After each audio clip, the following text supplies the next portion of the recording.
Assalamualaikum. Okey, aku sambung cerita pasal gearbox ni. Sekarang ni aku kena settle semua cerita. Tak mau tergantung-gantung. Jadi bagi orang faham Okey.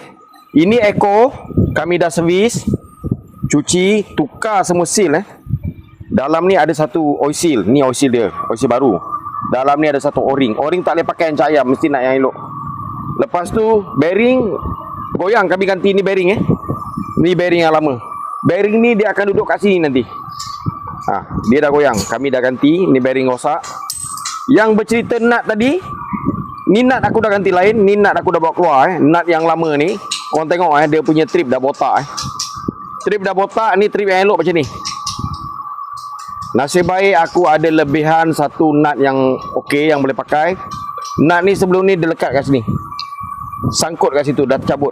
Jadi GR5 ni dah asah benda ni. Tapi yang ni masih boleh pakai. Yang ini duduk kat mana? Ni duduk kat sini.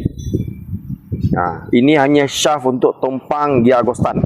Tak ada masalah pun, boleh pakai. Jadi nasib dia baik, dia cepat. Boleh pakai balik. Just keluarkan nut yang lama tu. Tapi nut tu dah rosak, kami ganti nut yang lain yang elok. Kami dah pasang. Kau tengok sebelum ni dia gerak kan. Sekarang kau tengok mana dia gerak. Tak gerak pun. Jadi andai kata nasib korang tak baik, dia akan lanyak benda ni, gasak sampai benda ni hancur tempat duduk ni.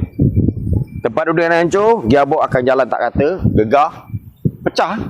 So pecah, memang pisang amat. Jadi sekarang alhamdulillah benda dah settle, leaking pun insyaAllah akan settle. Kami akan siapkan lagi gearbox ni. Jadi itu sajalah sedikit perkongsian pada aku. Mungkin sebelum ni dia dah ada bunyi pada gear 5, tapi dia tak perasan. Masa gear 5 dia tekan, mungkin dia ada bunyi yang agak pelik lah, tapi mungkin dia tak perasan. Tapi bila kita cek, kita jumpa benda tu, kita selesaikan sekali jalan. Yang ni kalau tanya aku berapa aku cas, aku tak ada cas. Aku hanya cas untuk masalah leaking saja. Ini just aku tolong saja. Okey, jumpa lagi. Assalamualaikum.